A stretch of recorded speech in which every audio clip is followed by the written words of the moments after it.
Good evening, everybody. We are back with another episode of Tales from the Tavern. Hope you all are doing really well. I have a super great group of guests here, most of which are all new faces to the channel, except for Brianna, who is making her second appearance. Couple quick announcements before we go around into introductions. First announcement is that we now have a channel point redemption. Yay! For Tales from the Tavern. There is now a channel point redemption called Ask My Question Next, and it can be redeemed up to 3 times every stream. It costs 1,000 channel points, and that will bump your question up to the next one asked on the stream. So if you have a question that you are dying to make sure we have time to answer, you can go ahead and use that one, and it will bump your question to the next one up in the queue. So make sure you use that. Otherwise, we will, just keep on plugging through like we usually do. So we also have some new channel points that will go into effect for our 50 Shades of Crimson campaign on Wednesday. We'll talk about those on Wednesday.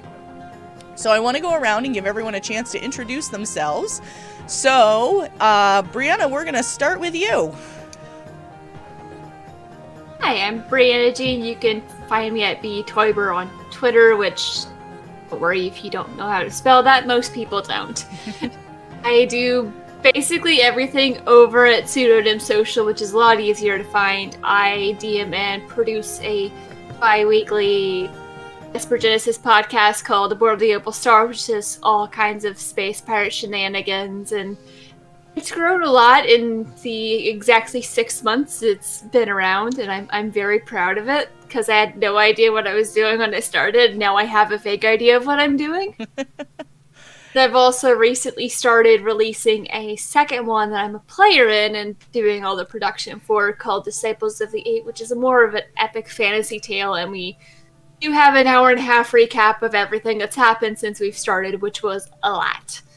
I've got a couple other projects in the works eventually in the future, because I'm addicted to podcast production and want to do that full-time someday. Very nice. Well, thank you so much for coming back on again. I'm glad we could help celebrate the 6-month anniversary of your podcast. I'm so excited. Like, my baby is 6 months old. I'm so proud. I get that feeling. It's also, people have been listening to me talk for this long and they still like it. I know that feeling very well. Next we're going to head down to Ray. We are going counterclockwise. We are going counterclockwise. I have praised some chaos god. Hello, I'm Ray. You may have seen me, you may not have. You can find me over at Red Mage Ray on Twitter. I am one of the co-founders of the TTRPG group Friends Who Roll Dice. You may have seen that around the interwebs. We are a group of streamers who go ahead and get a whole bunch of awesome people on for a whole bunch of awesome charity shows. We do have one regular weekly show at the moment, The Mind of the Martyr, which I GM myself. And we have a whole bunch of other shows on the way. I wish I could say more, but they're all in like the final planning phases, so I'm just like, there's stuff. Eventually. That's all I can really do right now. But we pride ourselves on being as diverse as we can be. So keep an eye. That's great. Well, thank you so much. I'm excited that we got to have you on. And let's see. Next we're going to go to Dr. Curtis. Yes, it's I'm Dr. Curtis Satterfield, but it's just Curtis to everyone. As I said before, only my students and people I don't like have to call me doctor. The whole point of getting my PhD. So I teach computer science and video game development, and I have been playing RPGs for about 20 years, and video games actually since I was in 6th grade, because that's when I got an original NES. I'm that old, yes. And I've been playing them since then. I'm terrible at video games, though, but I love them. So that's what I do. You can find me at Prof. Satterfield on Twitter. I'm not a content creator, at least not on YouTube for free. All my content's paywalled because it's all videos for my online classes. So, sorry. If you want to see more, come take a class. All right. Well, thank you so much for taking time out of your schedule to come and hang out with us tonight, and spend some time talking games. Aaron, let's go to you. Hello, everybody. My name is Aaron. I'm at ShadyGod13 on Twitter and Instagram. I'm also not a content creator, but as I told these folks, I'm a content booster. I like to support TTRPG projects on Twitter and boost out projects for people left and right. I am a longtime TTRPG player, longtime video game player. I also got my first original NES when I was 9 years old, so I'm with you there, Curtis. I play in 3 different games. I run a introductory D&D campaign for preteens, which has been an interesting process. My daughter just turned 13. I can't imagine how that must be. Yeah. We can share stories later. I ran a game for 10 8-year-olds Oh my gosh. 2 years ago for my son's birthday. Oh my gosh. Yeah, I definitely want to hear more about that. Not gonna lie, More I've patient been kind than of me. tempted to see if my teenage cousins would be interested in me doing like a little one-off thing for them, like do something for the family. But like, let's be real, like maybe the kids, maybe my uncle would be interested and might play along. Grandparents are just gonna nope. All right, and Connor, let's give you a chance to introduce yourself. All right, what's up, everybody? I'm Connor, the Masterful Nerd. That's at Masterful Nerd on Twitter. I'm the creator and host of the podcast Awkward Segue, the show that takes listener questions and then jokes about them without giving any satisfying answers to them whatsoever. Oh, I love it. I've been playing D&D for a good few years. I love it. We're currently working on our own D&D live play show, but no date for that. That's me. Awesome. I talk about D&D. It has consumed my life. I could not see this. When I first joined, when I first started playing, my mom made a joke about like, "Oh, you better not get addicted." A couple years later, I'm just like, "Yeah, about that." Oops. All right. Well, chat, as most of you that have been here before know, we love to get our questions from chat. So please feel free to drop your questions right in the chat. We've got mods who will make sure that we see them and that we are able to answer them. Don't forget about our new Ask My Question Next channel point redemption. So you can check that out as well. But the first question that we have tonight is one actually that Curtis told us he saw on Twitter today and sounded like a very interesting topic. So basically the question is, how do you feel about the term homebrew? And the person who posed it on Twitter, I guess, more asked it in the context of why do I not like this word so much? So I'm curious what you guys all think and what you think about the word homebrew. I homebrew a lot of stuff. I personally kind of like the word. I like it's like a fun phrase. I don't know why. I arbitrarily like it, but I've spoken to somebody before who, when I said the word homebrew, they were like, "Whoa!" It's like, don't say I do that. I was like, "Okay, we're chill. We're all cool here." I think one of the things that it has to do with is some people, going way back, the term homebrew came about as referring to the system and the rules, not necessarily a setting. So if you're playing D&D 5e in your own world, that's one thing. But if you're like, oh, I've made my own TTRPG and I'm playing, that's... So some people view it as homebrew is the rules and the systems. Some people say anything that's not in an officially printed book is homebrew. And, some people think, well, we should call it custom, we should call it special, something other than homebrew. And some people,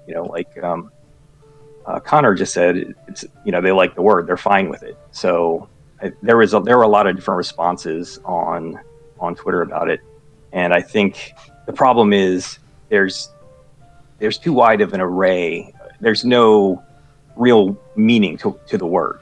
So just sort of throwing it out there and being like, oh, homebrew, it covers so many things. It's one of those words that means too many things to too many different people to really, I think, make a decisive answer about it and be like, oh, it's good, it's bad. Is it good for the hobby? Is it bad for the hobby? I personally think it's very good for the hobby. You know, I mean, I'm with Connor, I'm with Curtis. I have never had a problem with the idea of homebrew.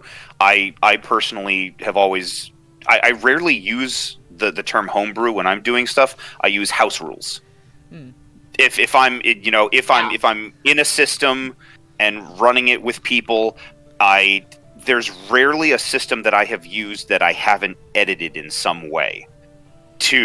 Because there's a rule I don't like, there's a mechanic I'm not fond of, so I house rule it.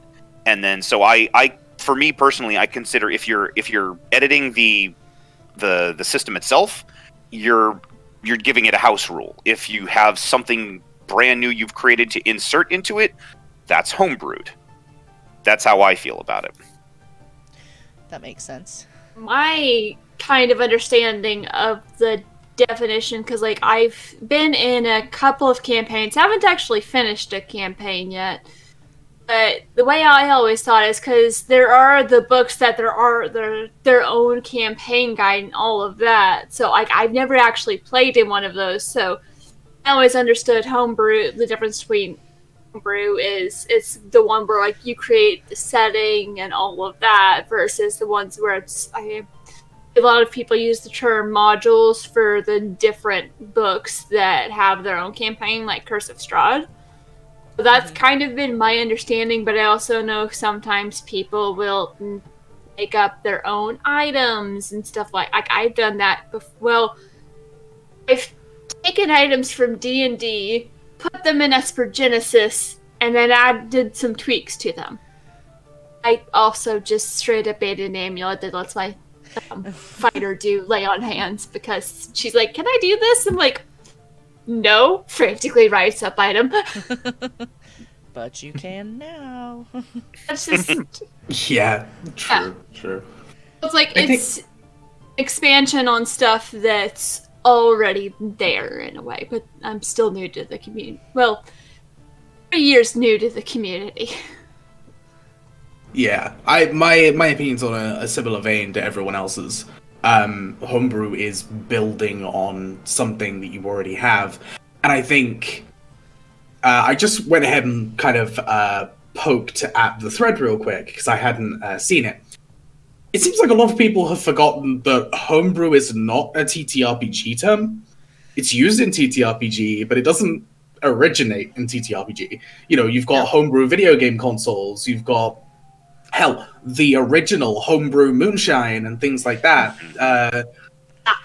Things that it's literally just people going ahead and making something with the parts of something else that then creates something new. It's just jury rigging something together, essentially. The original personal computer. Yeah, that's kind of like simplifying it a little bit, perhaps. But yeah, like if it's something pieced together that is original and your own and takes inspiration from something else, and you want to go ahead and leave that to the side and say it's your own thing, then it's your own thing. If you're taking something from a couple of systems and you want to call it homebrew, call it homebrew. It's whatever you fancy. Yeah. Makes sense. That makes sense to me too. All right. Well, we've had a couple of questions come in already, so I'm going to start throwing them at you. Let's see. The first one comes from Zealzaddy. Zealzaddy says, Brianna tweeted today, I'm also really... This is a quote. So hopefully you don't mind, Brianna. I'm also really bad about comparing myself with other DMs. Oh, yeah, that. Currently having a bit of self-doubt and anxiety weekend. It's great. Do you all feel this about whom, and how do you get past this? Yeah. I provide some context for that, though. Go for it. One of my players in the campaign I'm running runs a campaign that I'm in, and we've been friends for like the longest time. And I recently did a dungeon crawl that I feel didn't do very well. Then I played in one of his, and like at some point during the session, like I was just having a blast. I was so intensively involved, and had the thought of maybe he should be running Board the Opal Star. So sometimes it's hard to not kind of look at what you have and then look at what they have and think maybe they would do this better. But also, it's my baby, and I don't want anyone to touch it. It's with any creative thing, it's hard to not kind of compare what you're doing to what other people are doing, especially when you're running it, because you don't know what the experience is like on the other side of it. Mm-hmm. That's absolutely true. And the old adage that everyone says and no one follows, don't compare yourself to others, because no two people are the same. No two people are going to have the same experiences and provide. Everybody, while I'm probably going to get some flack for this, but while Critical Role has done wonders for the TTRPG community, I think some of it's hurt a little bit too, because everybody's like, oh God, I have to run I have to be a GM like Matt Mercer. I have to do 500 voices and be in character 100% of the time.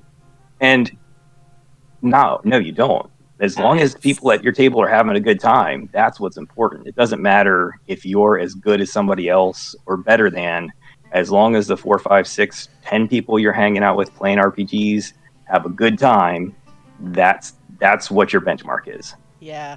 Oh. Absolutely.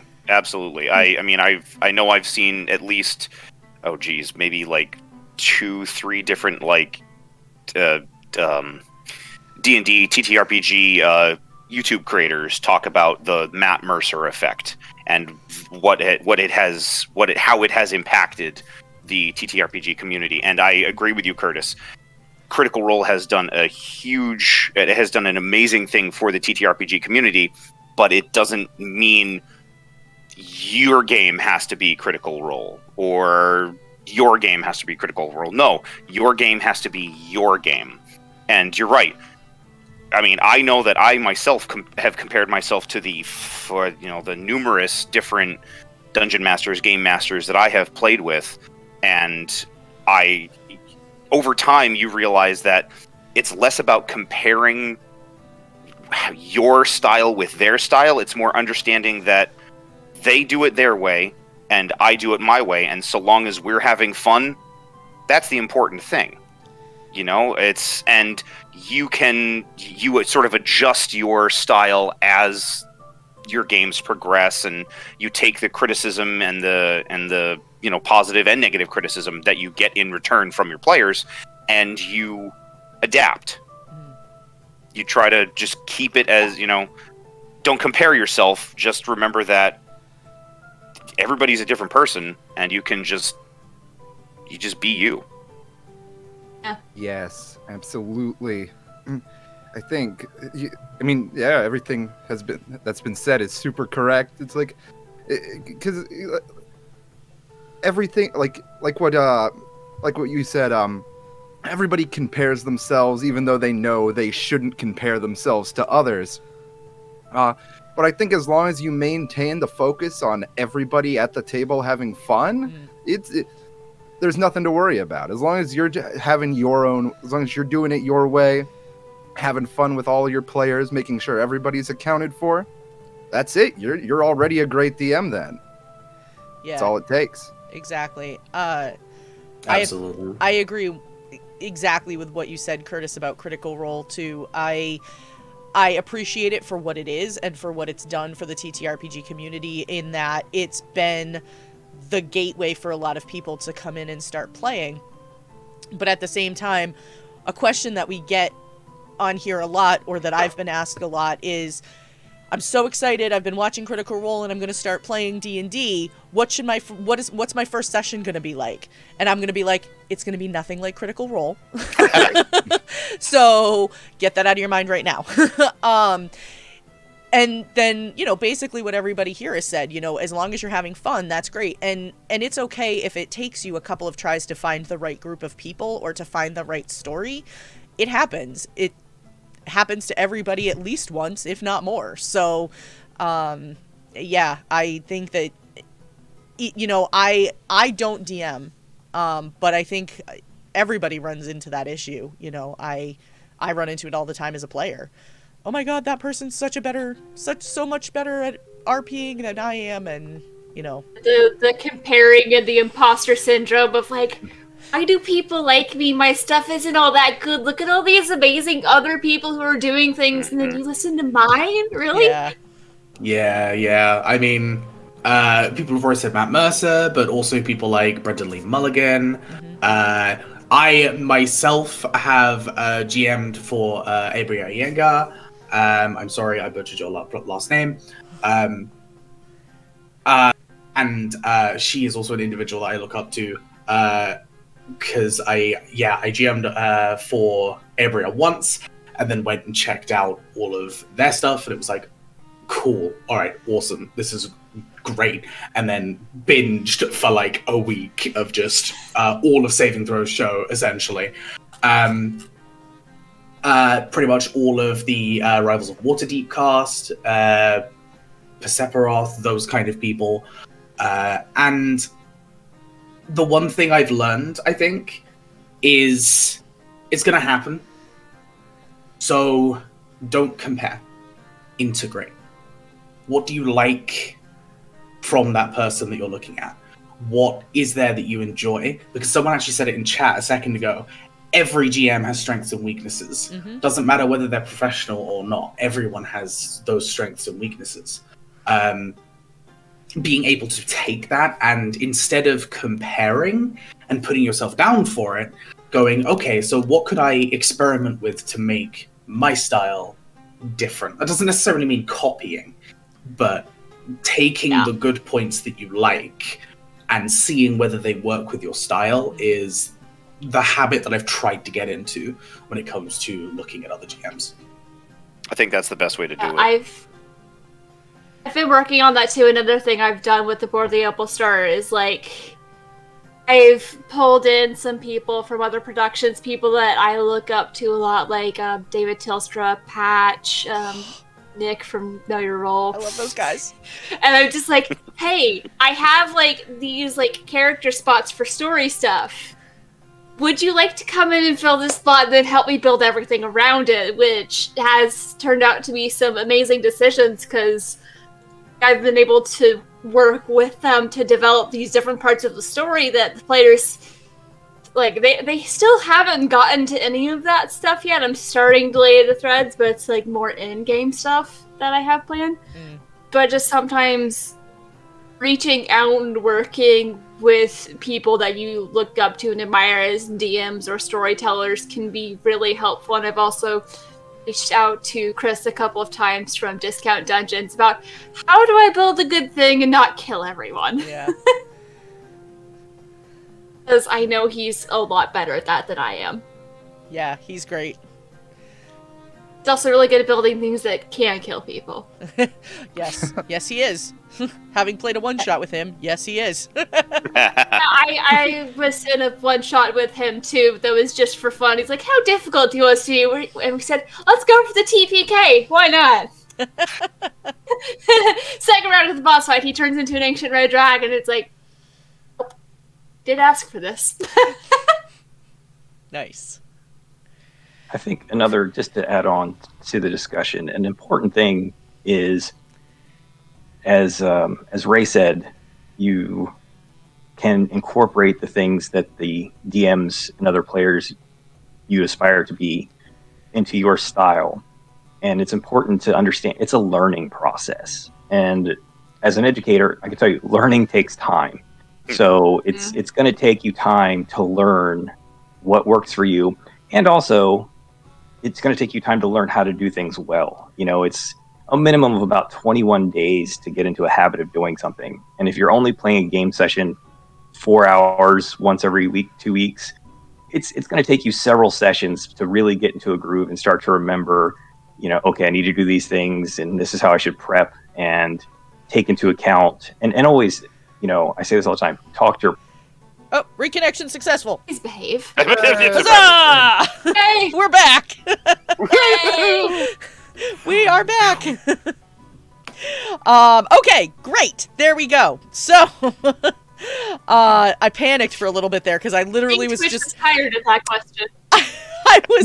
I was just asking one of the mods in a Discord, a private Discord chat. I'm like, are we dropping frames? Is Twitch okay? And they're like, no, I'm having issues too. And then right below, I see on OBS it says, disconnected, attempting reconnection, and I'm like, no.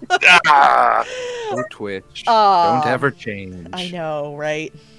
Or actually, maybe change. Maybe change a little bit. Just like here or there. I was gonna say, yeah, no, little please. bit. Also, Major if changes. Discord could kindly undo whatever they did that made Craigbot stop working, that would be great. Right? I know. I'm What the just heck, Craigbot? Yeah, Lawful Great Adventures lost 2 recordings in the last month because Oh, Craigbot didn't work. no. Yeah, we're talking like 4-hour sessions. Yeah. Do.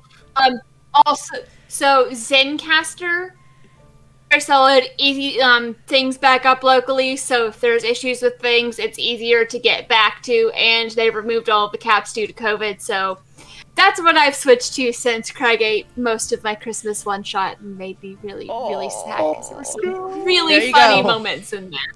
All right, you heard I it wasn't there. that great, at that Brianna- one, but everyone else was. Brianna's recommendations, Zencaster. There you go. There you go. All right, so Do it. let's move on to Star Shinobi asked a question. She would like to Oh. know. Yeah. Hi, Star. She would Hi, like Star. to know, what was your favorite way a GM started an adventure, or if you are a GM, what is your favorite way to bring a party together with your campaign opening? Okay, I immediately know my answer. So, it's also slightly a shameless plug because it is the start of the Mind of the Martyr.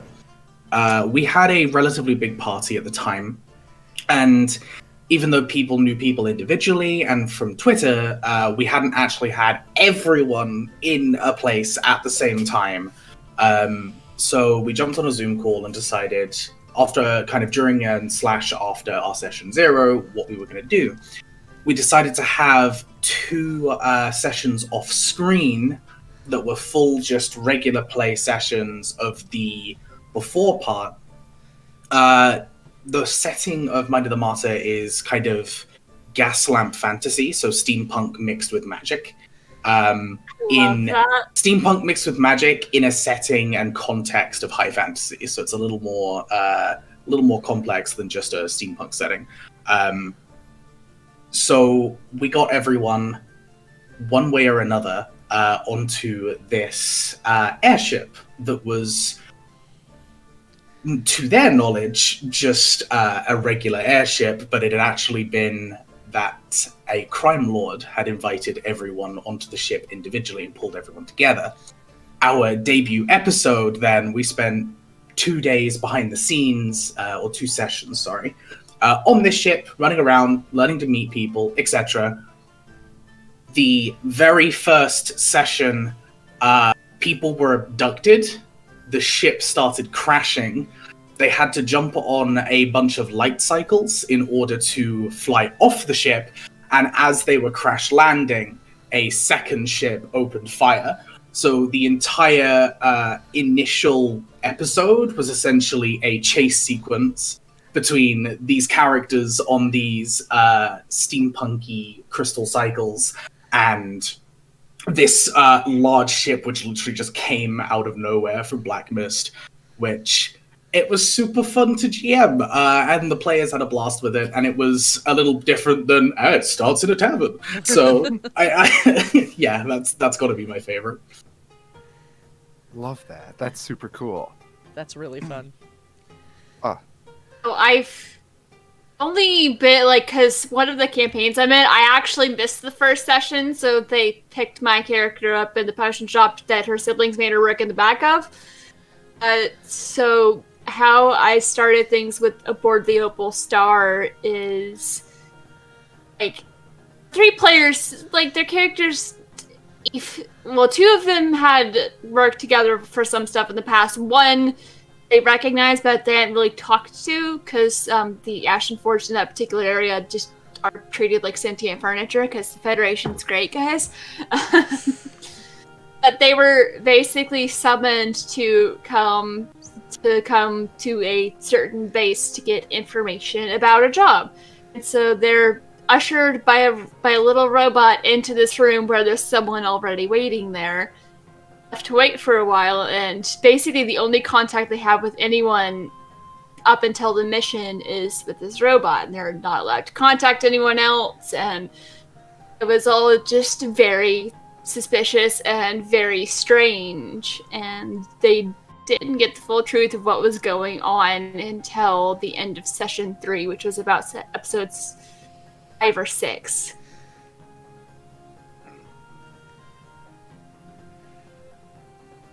Just when I took what they thought they knew and flipped it. It's fun. Rad. I just played a one-shot recently where my character was in the brig of essentially a space station, and everybody else in the party worked there. Oh, So that was fun. It does sound fun. It actually was a really, really fun game, so... Kinda referencing back to the previous question, there was something I saw on a Dimension 20 that Brendan Lee Mulligan does, and I just kind of snatched that, and I was like, I'm going to use this forever. When the different characters came in, so they each kind of got their moment to have an initial reaction, but I love that. I just think it's super fun. I actually used a version of that. We might be down again. Uh-oh. Maybe. Twitch. Don't do it, Twitch. Please. By God, I'll turn your entire I'll turn this platform stream into right Skyrim. around! Seriously, Twitch? It didn't say that we went down, but it looks like Twitch is just being wonky. I think it doesn't like me. Oh, no, there it is. Okay. Yeah, Oh, yeah. no! Oh, wait. Oh, no! Yay! No, yay, What a no! roller coaster. That was up and down, and oh man, Good lord. went backwards at one point. More emotions than ever before. I was gonna say that I used Connor. I used a very similar technique when I ran a campaign before, where the basis of the campaign was that there's only one known continent in this world, and on that known continent there are basically only the common races, and any other uncommon race is more along the lines of rare or basically non-existent to that point. And so I had each of the characters, each one was a example of a monstrous race or a non-common race, and each of them was individually picked up by a traveling sideshow. And so I had each one describe how they got picked up by the sideshow, what they were doing at the time, and so by the time I got to the last character, they were all then part of the sideshow and had been together for a certain amount of time. And so each one was essentially a conscripted member of this traveling sideshow. I like that. It was fun. The other introduction I had for Disciples of the Eight was we all woke up in the alleyway with no memory of the past 6 months or how we knew each other. Oh, wow. And we're immediately approached, but I was like, I don't know how I know you, but I know I know you and trust you with my life, which is weird for my character because she's paranoid because most people do want to kill her on sight. It's just a thing. When your people are the king's spies and assassins, and you're not one of his spies and assassins, most people do want to kill you for one reason or another. We were quickly kind of led into a bar by someone working for the king who told us that apparently he had been hired to kill the king and had gotten closer than anyone else ever had. We ended up failing, and he dropped us to hell, except for the person was able to redirect us into this alleyway. So we had about 4 months-ish. No, 4 months, I think. Something like that. Before the king finds out we're still alive. And in that time, we have to find these 8 different sources of power following this glowing locket, so we can take or destroy all the sources of power before he finds out that we're still alive, and then we have to go kill him. Oh, excuse me.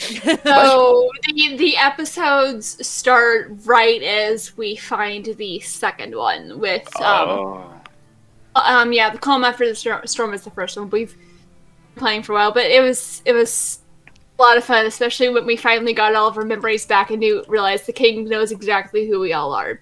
Which, for my character, is not a good thing.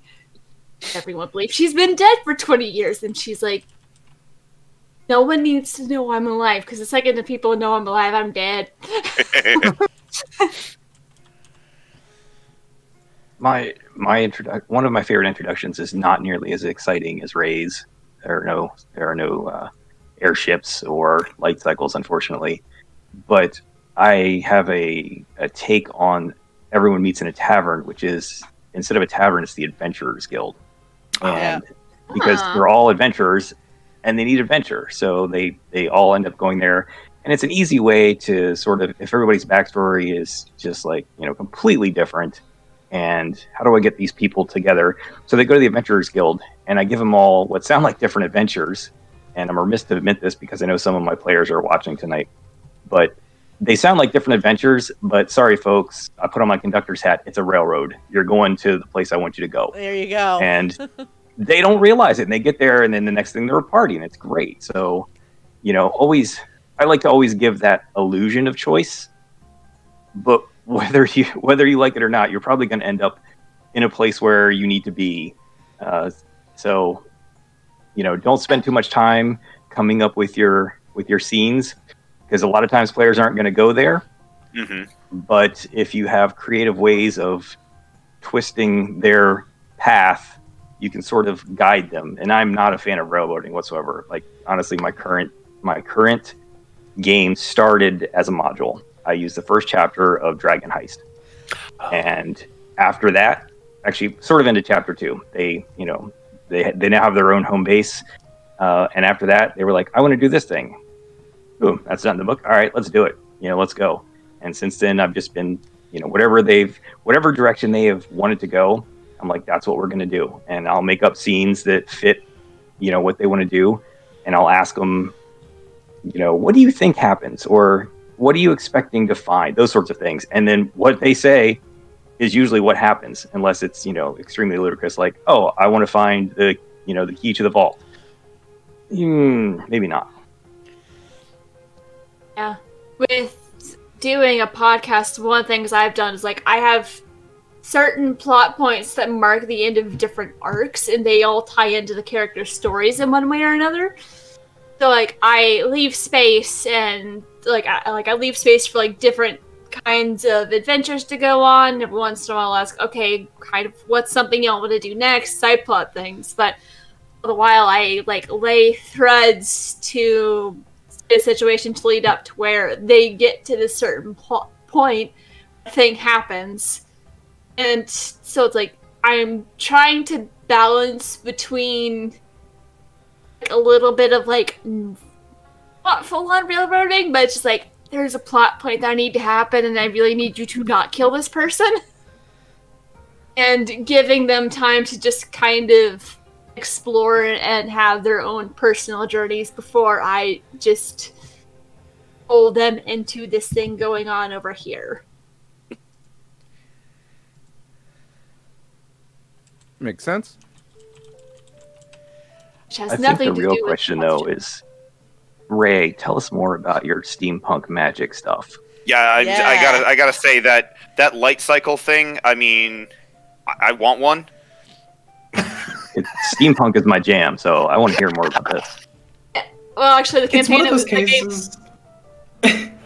it's one of those cases as a GM where you're like, okay, I like this, and I like this, and I like this. How am I gonna?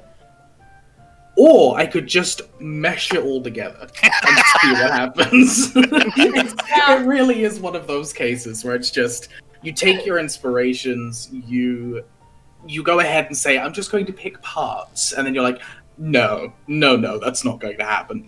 It's a setting that I kind of let my players build originally. So everything that's happened in every single game in the world is canon. So that world has existed for over 8 years now. That's all.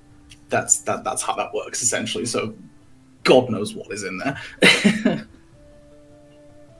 Yeah.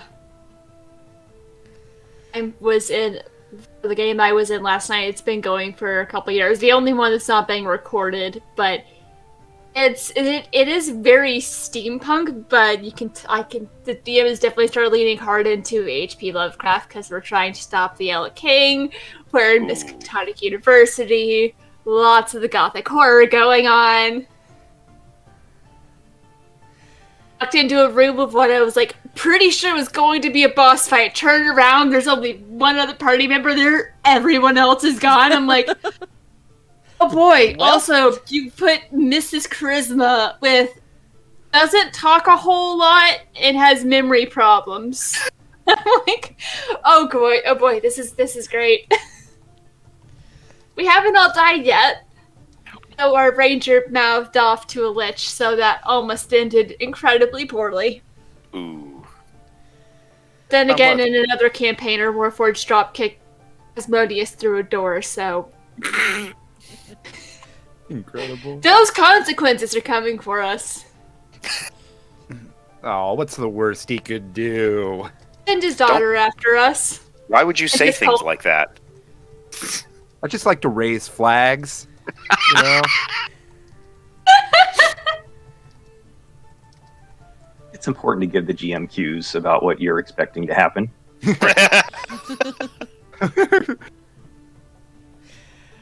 Someone's got to subtly instigate Hey, all we the did- fights. Oh, this is definitely gonna happen now, right? Well, it is now. It is now. Hold on, let me get my notebook. I just need to... Has nothing to do with the conversation. Okay, so I just need to check in- something. Right. Famous last words. In session 0, one of my players made a comment on, hey, like maybe at some point my character might notice that someone put out a hit on your character. Like, starts typing notes. You can't Yeah. when I do that because she suggested it. You brought it Of up. course, I'm not going to use it for what they think I'm going to use it for. That's wild. At least not the first time. No guarantees on if they piss anyone else off enough to put a hit out on them. Or bounty on their head. Whichever. Yeah. Just be like that sometimes. Right now they have a little bit of both. Not that those episodes are anywhere near out yet, so sorry, spoilers. I keep forgetting where we're at. You've been warned. We just published the stuff from session 10 and just recorded 17. There you go. Jeez. Yeah. I've got a lot of editing to do. A lot. That's not including all the sound design I have to do for both. There's a reason they're both bi-weekly, and I have Disciples edited through July. Nice. Oof. Because I don't want to die. Fair. That's a valid thing to not want. I mean, honestly, that's probably one of the best, reasons to do a thing. Is because you don't want to die. Yeah. I'd hope so. I'm One would editing think, this yeah. podcast because I yearn for death.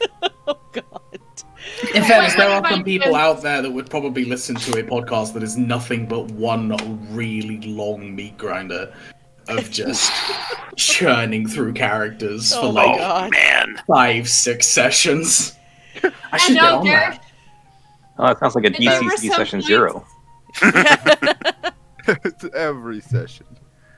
Just everyone has like a list of characters, and they're all on one big ship together, and only go out in small groups. So whenever one dies, you can switch into another one. You all Yeah, complain going to about be having to play. too many characters and not enough games to play them in. Yeah. Let's So knock bring them all out in need one for game. Right? So bring What do you 5 need of for your the favorite favorites. spreadsheet? Yeah, no, one of my DMs has said just like go ahead, like create backup characters. Let me know what they are so I can make sure they're on the ship so if anything happens to you. So it's cool. Like, cool. I'm gonna make sure at least one of my backup characters is a rogue so we can actually have a rogue. We have all of the skills of a rogue together, but no one knows thieves can't. So the real rogue is a friend we made along the way, except for none of us can speak it. That's always fun when a group has like so many things that kind of mesh well together, and then there's that one thing that they all really should be able to do but can't. Yeah. I have a My DM has finally given me the permission to change my character from a sorceress to an arcane trickster. So I'm like, thank goodness, it's probably what she should have been to begin with, because she's a potion smuggler. Okay, it makes sense. I have a ranger who cannot shoot with her bow if her life depended on it. And not by my making. Like, she just, every time I go to roll to shoot an arrow, it's like 4, 6. Oh my. And I'm like, and then like I'll roll like one really good roll, and I'll be like, see, I can do this. 3, and I'm like, Universe, Not gonna lie, what do you hate me? right? The first time The 20. my AC of paladin 26. was able to hit anything in our game that had been going on for over a year was the first cat fight we recorded on the podcast. And we were at the bottom of the ocean. She had borrowed the monk's spear because she left her weapons on the ship, and I got to kill the Kraken. It was great. Awesome. It was really frustrating for a while because I'm like, my paladin can intimidate, but she can't hit anything. So that's why I don't know how melee combat works, because I never roll high enough to bother. That's why I like spellcasters. I just get enough spells. It's like if I get tired of missing, here we go. Right. There's a spell here that just can't miss, or even if they roll above it, they'll still take damage. Exactly. To make me feel better about myself spells. My ranger. That's why you have the shoot from afar and the get away from me spells. So thankfully, I'm playing first edition Pathfinder, and one of the archetypes of a ranger that you can take is a shapeshifter. So she's actually now a shapeshifter, and she can become a bear once a day. So There you go. I'm like, So she doesn't need the bow anymore. solved. But how good is Exactly. the bear with the bow? Bear doesn't Also, use the with bow. the- Bear just uses claws. I'd love to try Also, that, though. I should do that sometime, just for the heck of it. Does that make you Also, your own animal companion? Yes. Your animal companion I was did a inside one you all shot where along. someone did a feral tiefling ranger that the character entirely exists. She could just like put her bow on her horns when she wasn't using it. That's awesome. We have there's a person in our party who is very strong, not super bright, and hasn't quite figured out that Evie is my ranger's name. That Evie is also the bear that keeps showing up on occasion. So every so often, Evie will transform into a bear, and he'll just be like, "Where'd this bear come from?" It's pretty awesome. Thank you once again, love kind bear. Yeah. Yeah. There's a stick figure drawing in our Discord of Evie as a bear, Shula, who is an oracle, which is basically our healer, casting guidance on the bear, and the other character who is Osgar, who basically is like the equivalent of a WWF fighter, wrestler. Like, you know, like this is his persona, but outside of that, he's really like, he still lives at home with his parents. And so the picture is the bear, Shula casting guidance on the bear, and Osgar in the background going, "Oh no." It's me. Yeah. It's a bear. It's a bear. All right. Well, given the time, we have a bunch of other questions that have come in, but we're starting to get up to the point that we usually would take a break. So before throwing another question out, I figure we'll take a break now, and then we will hit the questions up that we have been getting afterwards. Because I've got, probably at least another 5 more that have come in. So from the question. no, it's all good. Plus, like Twitch deciding it was going to do its own thing for a Right. little while, and yeah. So. That too. Oh yeah, and then That too. That was mildly. Apache just said in chat, and then he's surprised when Evie shows up. He's like, "Did you see that bear? You just missed it. just It was missed crazy. There was a bear running along the rooftops. Did you see it?" I have a druid character. She's a half elf. She grew up on the street, so she doesn't fully realize she was a druid. And the one time I got to play her like a party, he's like, "What are you?" Because she could cast Tiny Hut, which is technically Bard Wizard spell. And she's just like, "Maybe I'm a sorcerer, makes plants grow." Mentions one time she thinks she turned into a bear once. I don't know. It was weird. All right. Well, we are going to take a quick break, and we will be back shortly. So stick around. If you have any questions, please feel free to drop them into chat while we are on our break, and we will try to get to them all afterwards. And we will see you in just a couple minutes.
That's a fast bear. That's an incredible bear.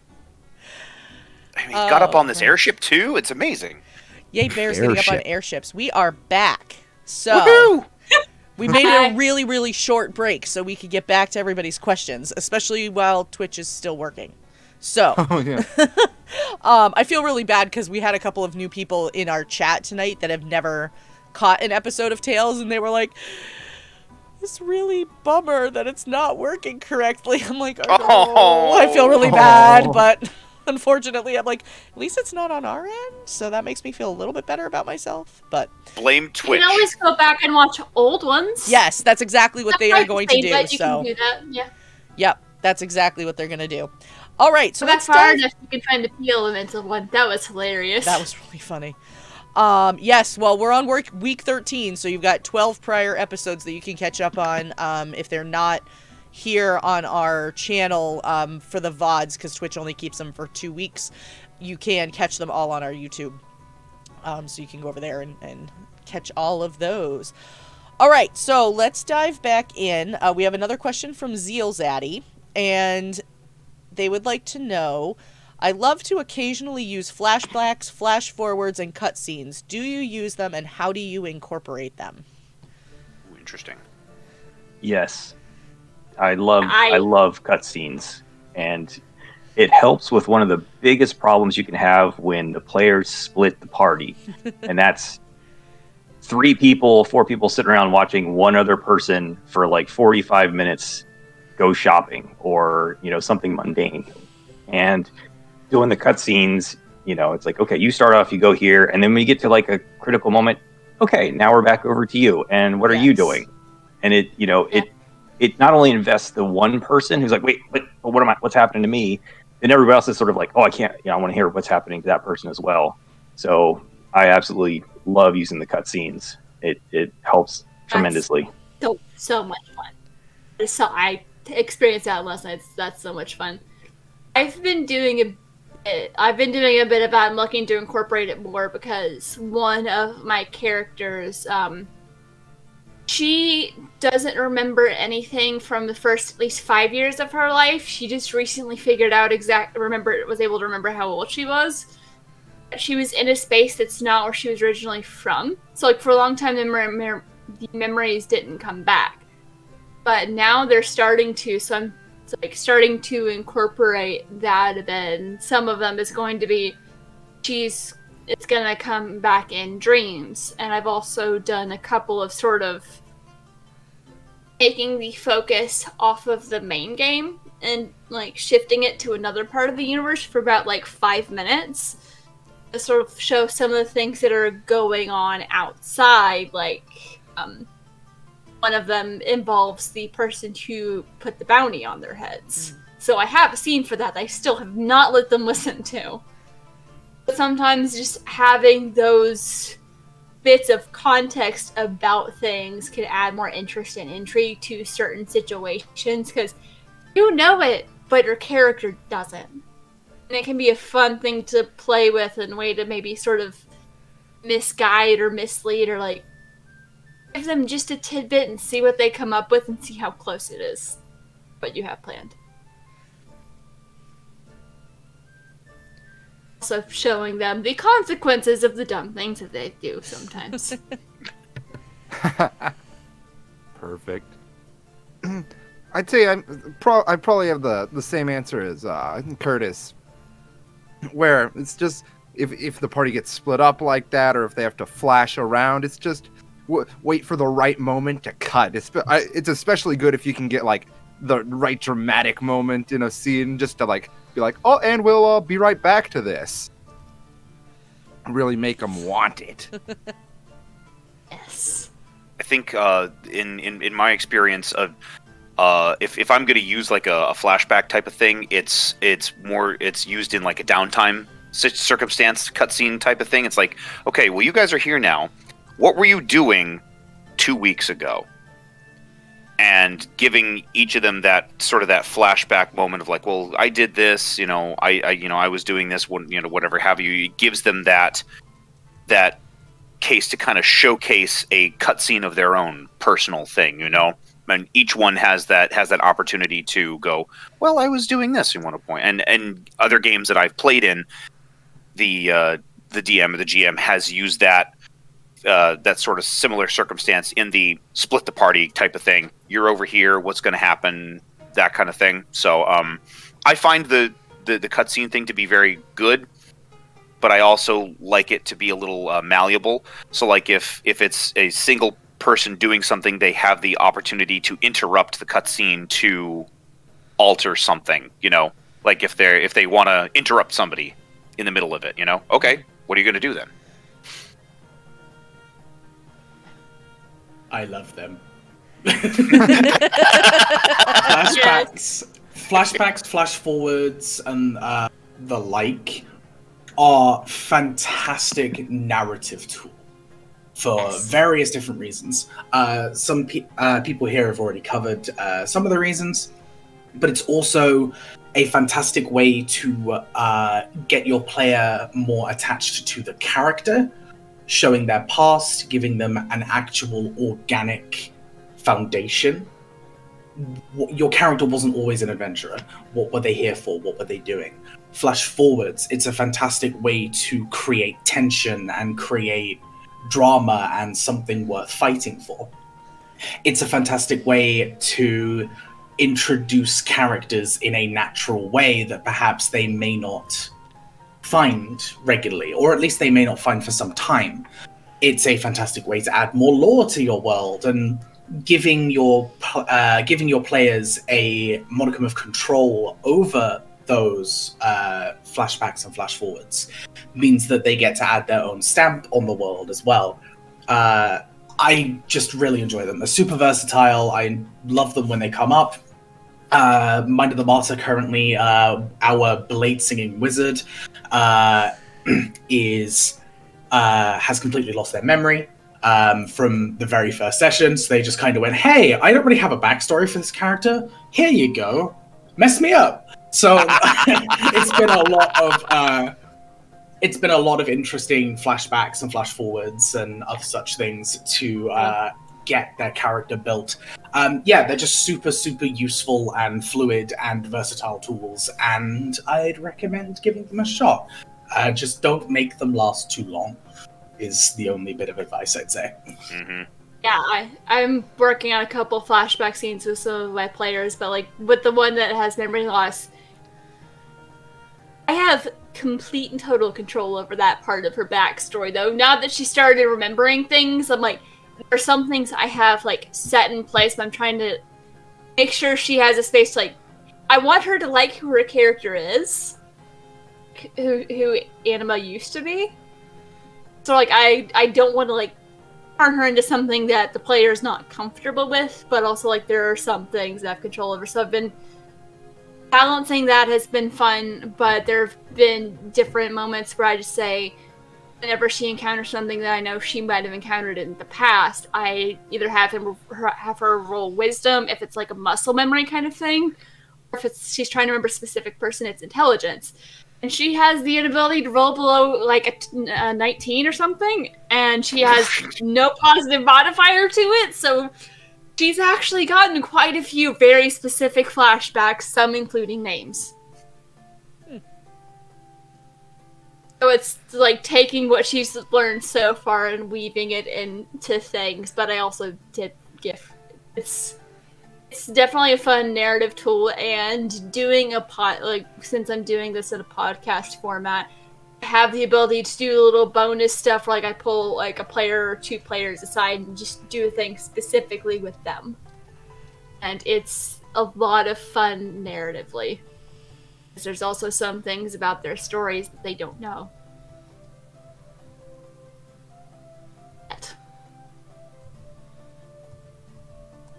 All right. Let's see. I'm gonna move on to the next question. Oop, that's not the right one. Okay. Oh, this is another one that came from Star Shinobi, piggybacking on Zeal Zaddy. Have you ever given your player a near-death vision?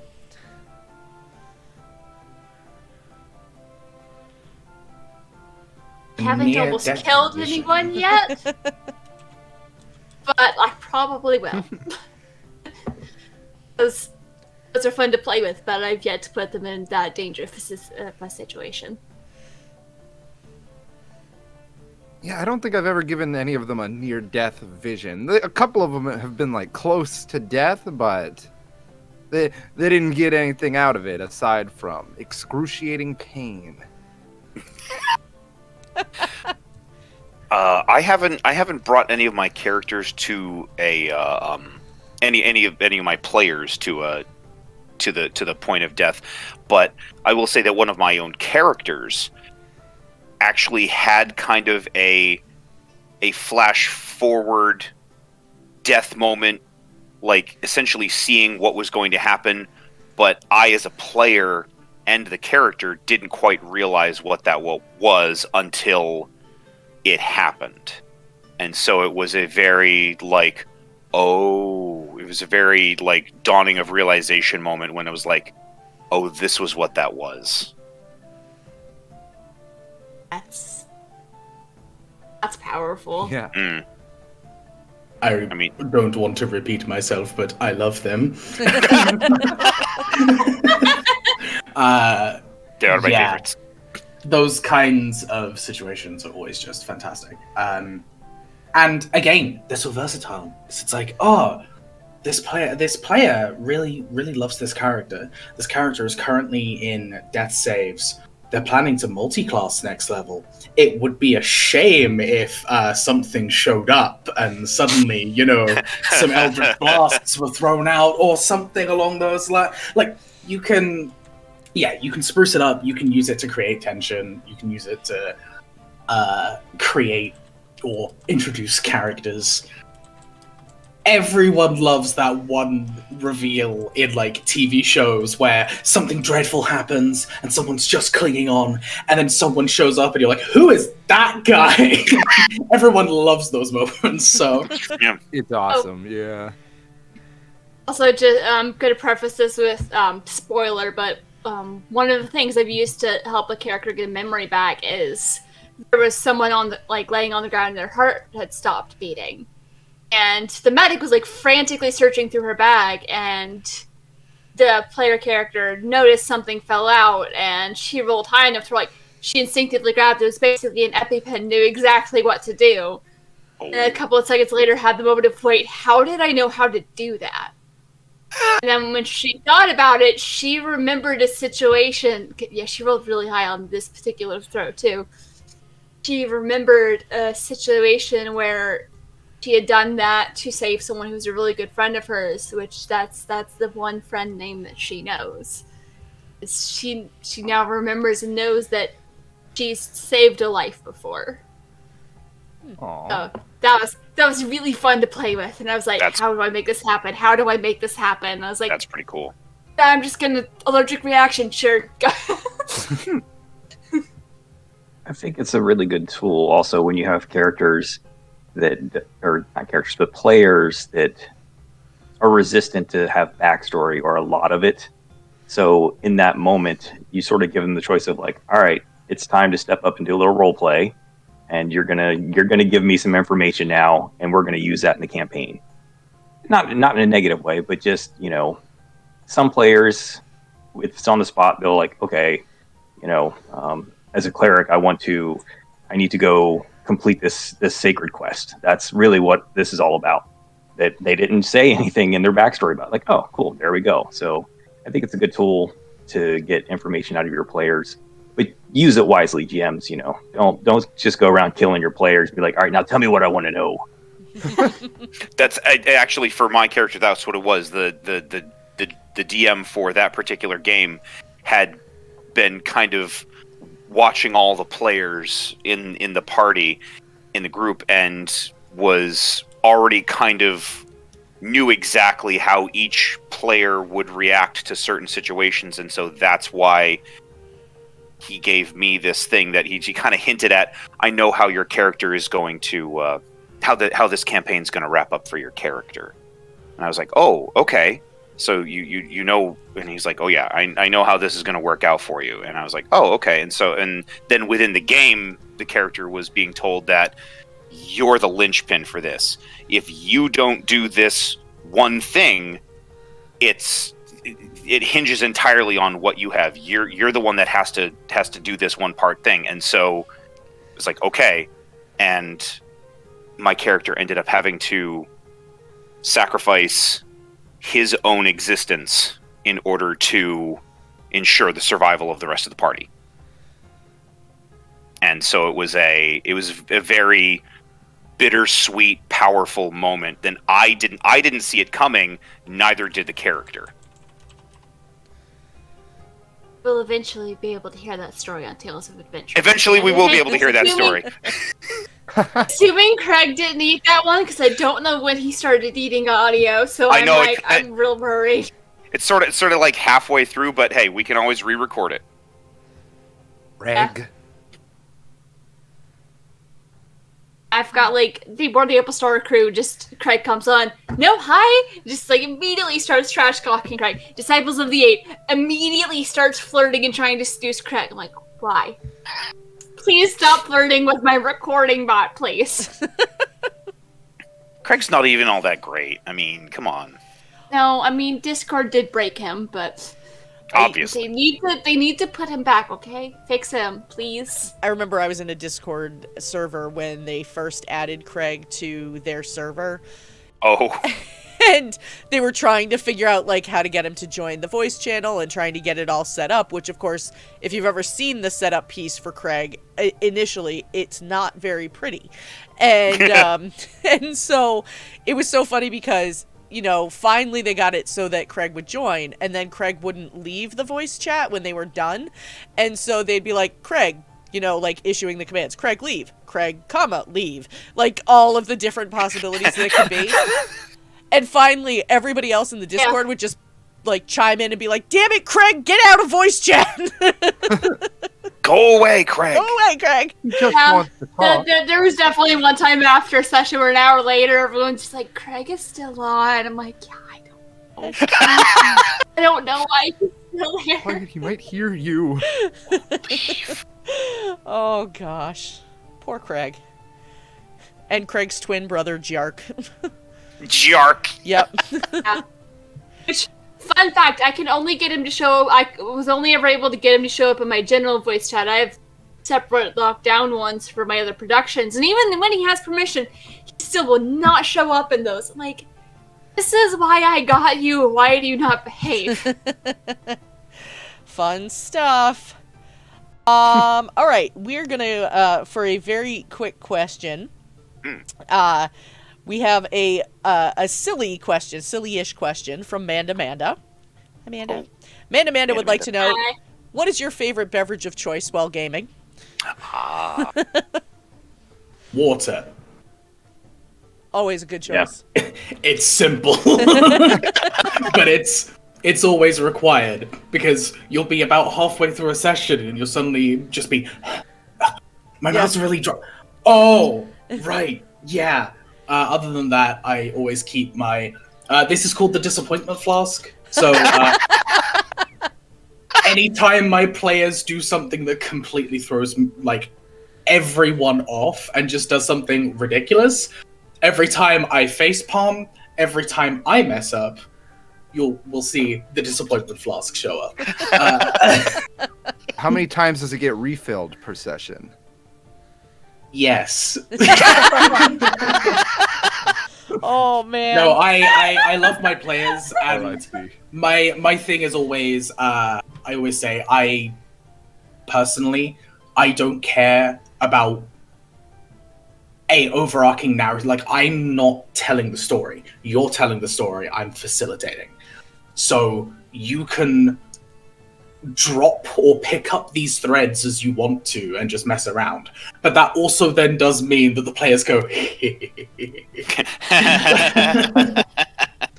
like, And okay, that's the key. here is the disappointment flask. I gotta agree. Water is like key drink for any sort of session, but I also like to mix it up with iced tea or sometimes a hot tea. depending Nice. depending on my mood.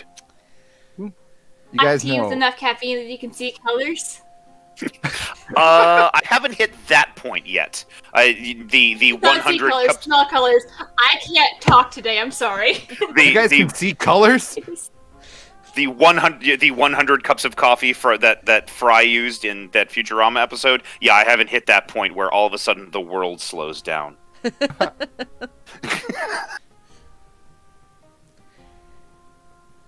You guys know mustard? Like No. that yellowish stuff? Like the condiment, Kind of thick, yeah. No. you drink it. Comes No. No, I drink Sprite. Talking about drink mustard. That's ridiculous. What? Look, That I was was an just awkward checking segue. in. Seeing if we were all on the same page. Speaking of awkward segues,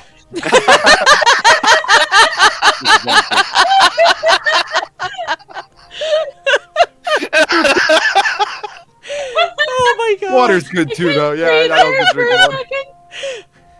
I couldn't breathe Just there mess for around. a second. But that also then does.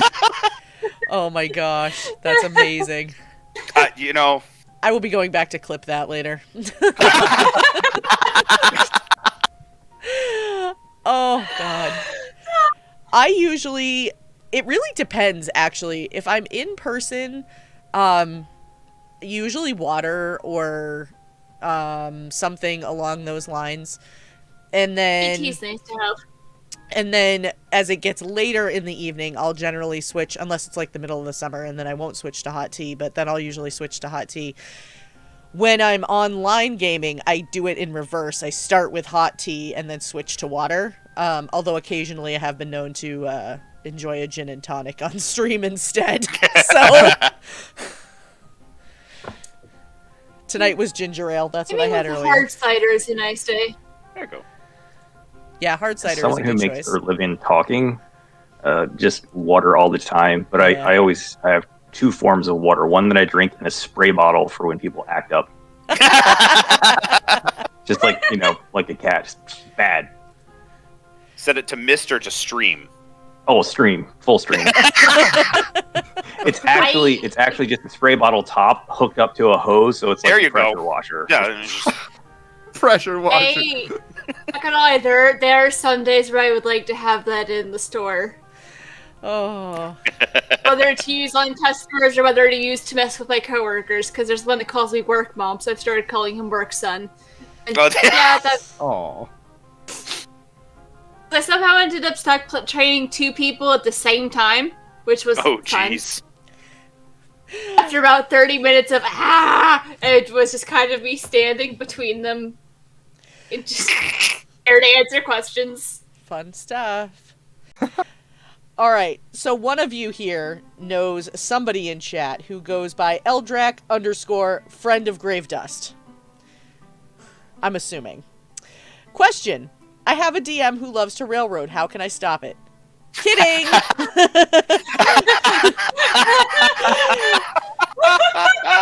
And then they go on to say, my real question, on last night's game, I asked if someone could toss me away from an enemy, and if they did, would that provoke an attack of opportunity on me or the person tossing me? We never had a final answer. Oh. Neither. Rules as written, neither. I mean, rules is if written. you- Yeah. Yeah, if you take a look at the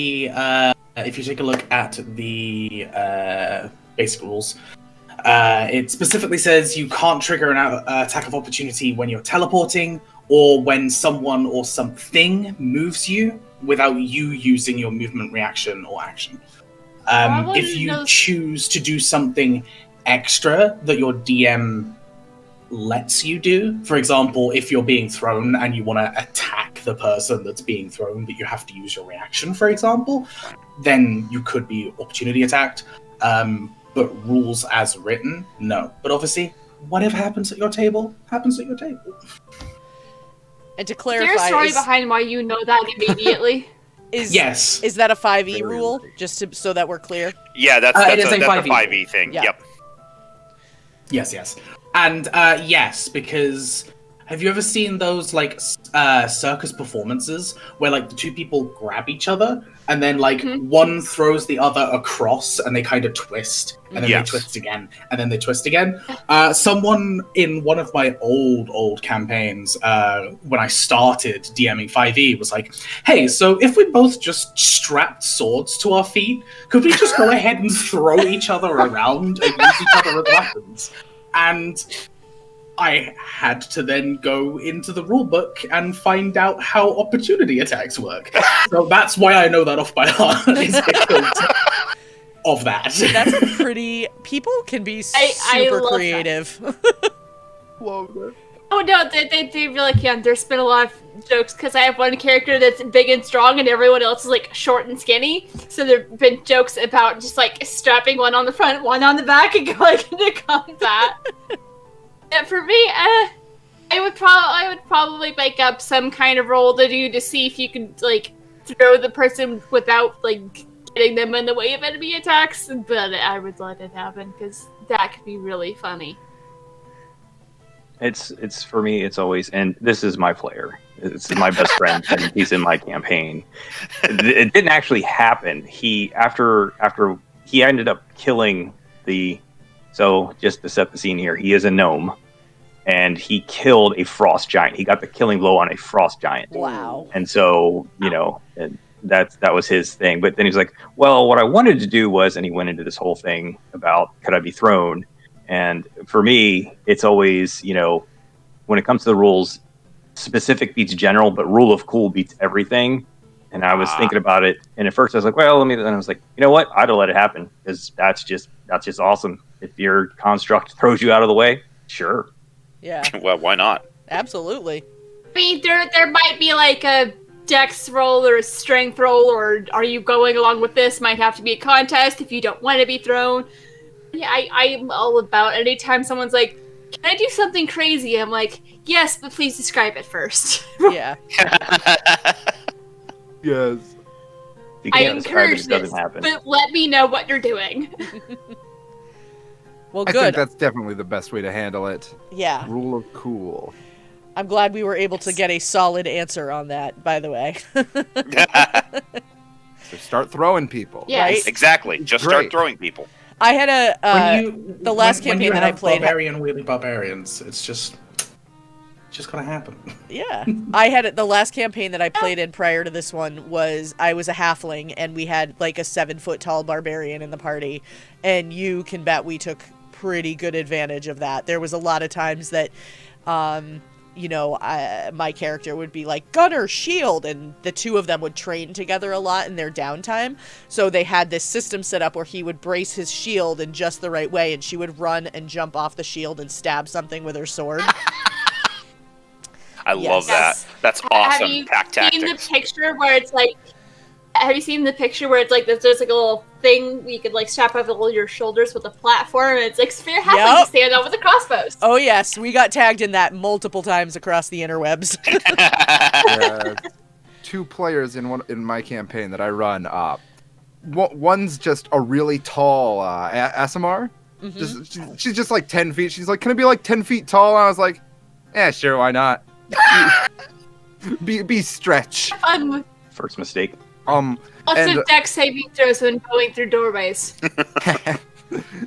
And another player is just like a gnome, essentially, just small. And so they already worked out. They're like, we want to do the fastball special. Fastball special. Just hurl the gnome. And they kept talking about, they're like, we're gonna do this. This is gonna be great. Oh no. The first combat they get into they get an opportunity to do it in. She lifts up the gnome. I was like, since you're using her as a projectile, make an attack roll. Oh, Nat no. 1. Oh It no! was beautiful. They really should. I was like, you really should have practiced more. As you just trying to hurl her face first at the feet of the enemy. They still took some damage because that gnome was covered in daggers. So it worked in a way, just Silly not in the gnome. best way. Oh wow! Yeah. Does the gnome turn into a cow chop at that point? You know what? I think that would be fair to rule as a yes. I mean, if it's They covered have in to daggers. be lying like this. Yeah, but Terrain. then my question is, does the gnome survive being a caltrop? Oh, she was fine. I think what's a little bit of damage? She's a barbarian. She can take it. That's all good. I love gnome barbarians. Oh yeah. So fun. I was at a Christmas lunch on, they played a gnome barbarian named Candy Cane. She dressed as a little frilly and girly, and one of her weapons was a mace. It looks like just this bundle of bright red bows. And whenever she hits something with it, there's like this little like puff of glitter. Incredible. Oh my gosh. That's fantastic. So good. I love it. I love it. That whole one shot was just wild. All right. So another question that Zeal Zaddy had. In what ways have you attempted to get diversity in your players? How successful were your attempts? And by diversity, Zeal Zaddy is referring to like BIPOC, LGBTQ, and minorities in general, anything like that. I will have to say that, unfortunately, I have been unsuccessful in any attempt to get any sort of diversity in my games. But then again, I'm not running any games right now. I'm only part of them. The group that I'm running is just the kids. Yeah. It's I mean, I have a 50-50 split between genders, but I don't have any. I have not played with a huge variety of individuals, but I am also I personally am very open and welcoming to that sort of thing. Yeah. So I have plenty of interactions online with them. I just don't play with them at the moment. So For me, with a Board the Opal Star, I specifically chose like people I already knew and worked well with, because like this was my first time ever doing anything. So like I wanted to at least like have that to lean on, but I definitely plan in any future campaigns that I do, and I'm also trying to make sure I have good diversity in my one shots. So sometimes it's kind of a please, I need people. I'm definitely planning on, because I have some ideas for like shorter campaigns using other systems where I plan to be more intentional about that. Oh yeah, definitely. In the game I run, honestly, it was just the first people who volunteered to be in the game, because that was because that was my first time DMing, doing anything. I'd say LGBTQ representation, we have pretty decent. Like, there's myself and a couple other members in my group who are players in that. And the group I'm a player in, I think we've been able to get a much better, like, just a much more diverse group going on of different races and sexual orientations. It's nice. It's just nice to get to see other people's experiences come out at the table like that, because I think all of that can just really bring out like these different amazing fun characters that mesh in ways you wouldn't have possibly, like, I can't picture the word I'm trying to say. Good character interaction. So I'd say first game not as great. Second game pretty good. Connor, was the word you were looking for mustard? I'm always looking for mustard. Oh God. I'm gonna laugh every time I hear that word. When yeah, someone now mustard has taken on a whole new meaning. Be like that sometimes. I've had so many words and so many things ruined for all these different ways. It's just It's fine. I have weird reactions to most things. Everyone thinks I'm crazy. They're probably right. Words aren't ruined, they're enhanced. That's a better way of looking at it. They're enhanced. They're given flavor, texture. like mustard. Yeah, like the flavor and texture of mustard. But what kind of mustard? Well, I mean, if we're talking Dijon or perhaps a brown, I feel like honey mustard would like it looks like it should feel gritty, right? It looks like it's sandy. What happened Yeah, to this conversation? I don't know. Luna, you're gonna have to get us back on track here. Okay, great. Something went wrong. Let's see. We literally have someone. What was the we question? literally have How- awkward segues in this conversation. It was getting diversity. Yeah, right? yes, that's was right, yes. That was the question. Okay, I'm gonna jump on my soapbox for a little second here because it's a topic that I feel very strongly about, and But I, as Ray, and we, as Friends of Roll Dice, have done a lot of work into this.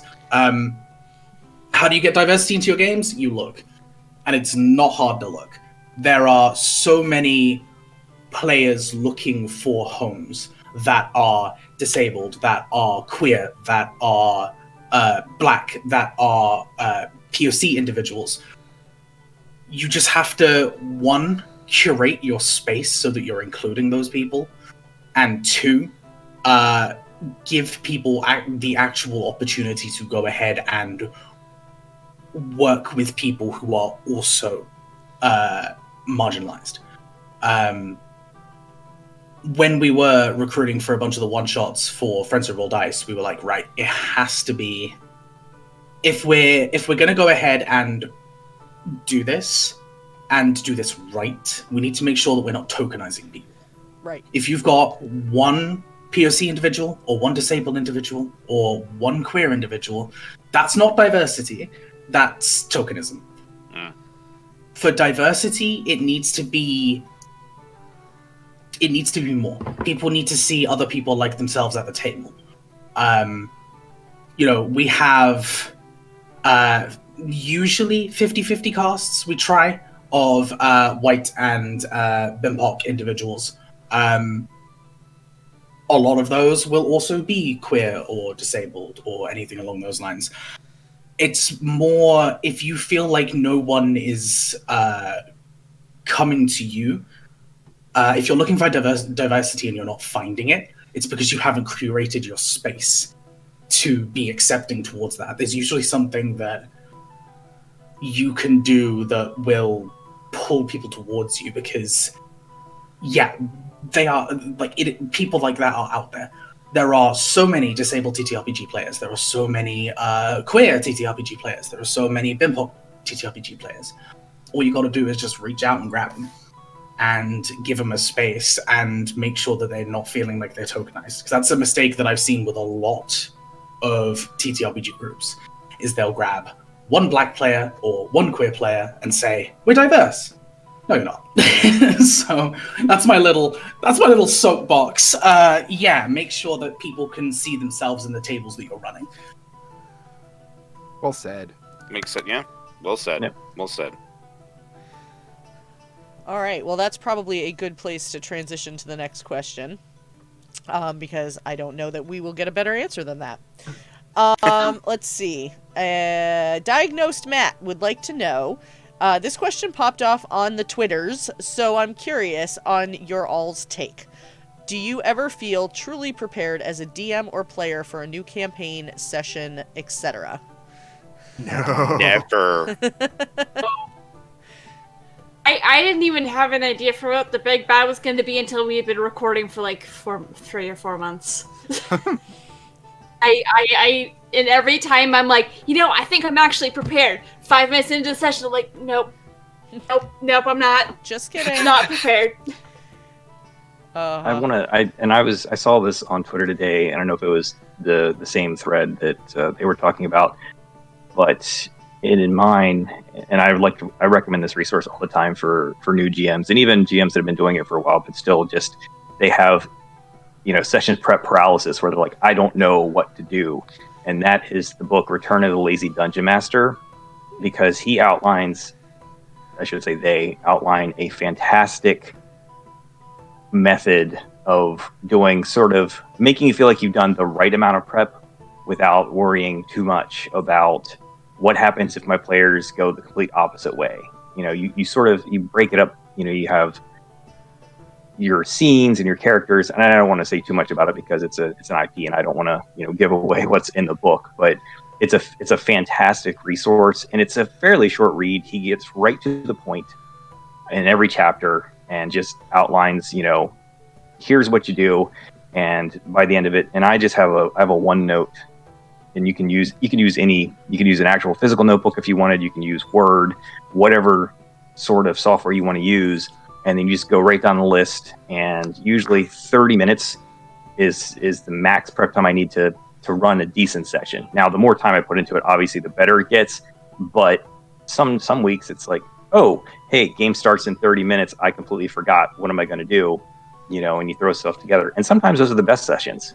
Sometimes the less you prep, the more fun it is, because you don't feel like you have to force your characters to do all the things. Because if you spend 8 hours on this one scene and they completely go around it, you get real salty about it.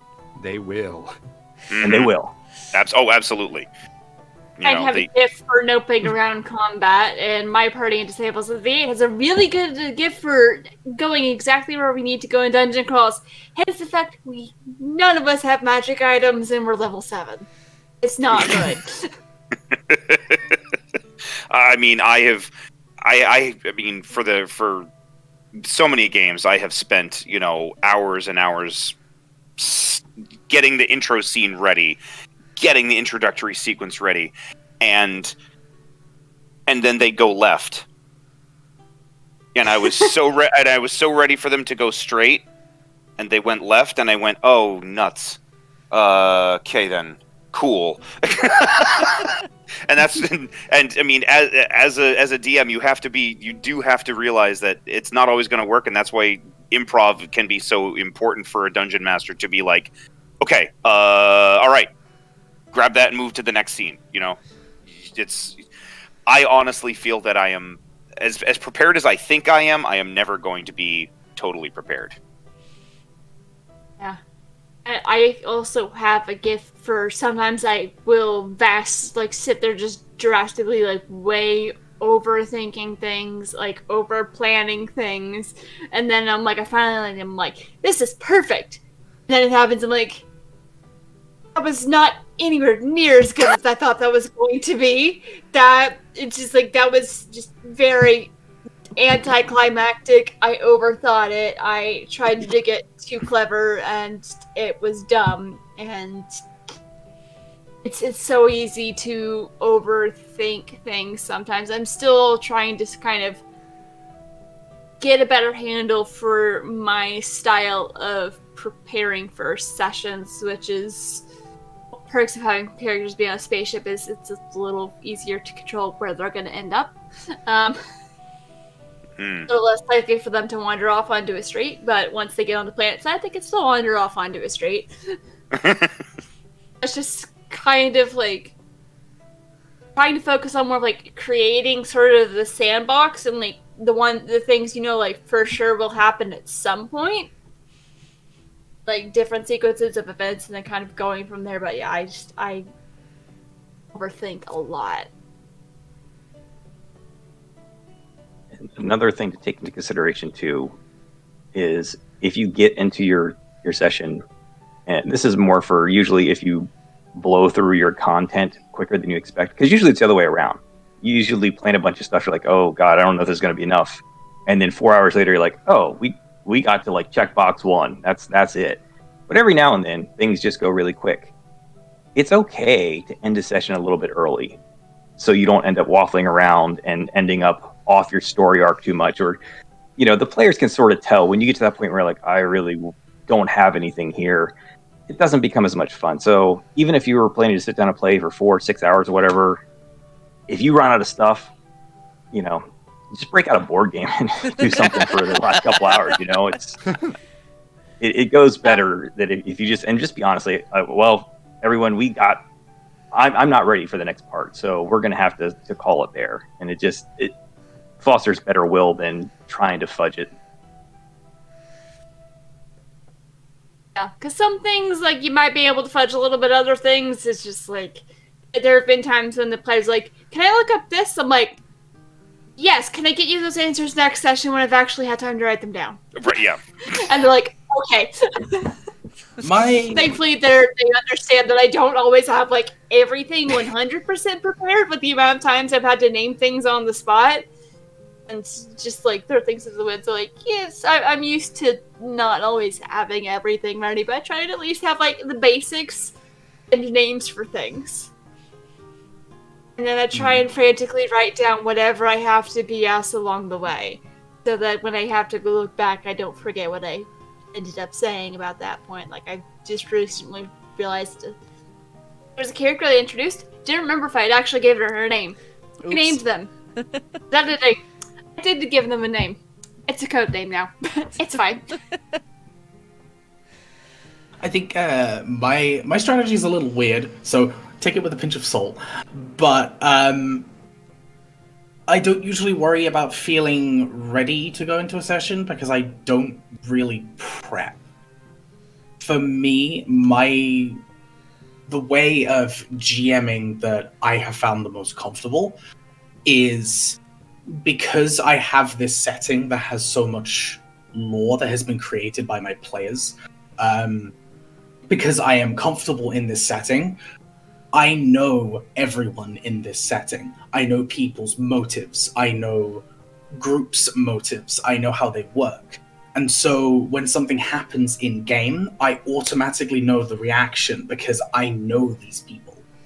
I know what drives them. I know their goals. But then on the flip side, kind of looping all the way back to what we started is, the weakness of that is that I struggle to run moduled games because I don't know those people. I'm not in their headspace. So if it's a moduled thing, I never feel ready. Ever. I feel like I'm looking like, who is this person? What do they do again? Why are they here? Wait a minute. Which town were they in? Like, yeah. For me, and my regular sessions, I'm more than happy to just, it's kind of a spoiler, sorry, Mind of the Martyr people. But yeah, I don't plan, I don't prep. I have anchors that I put in place. I tie people's backstories together before the game has even started, attaching it to the lore of the world, and then I put anchors in place for people to be drawn to. If they feel lost, they can make their own story from those anchors. Luckily, that hasn't been the case. People have just gone ahead and settled right into their characters and have thrown everyone for a loop multiple times. But again, I know how the world works, so that's kind of my way of handling those situations.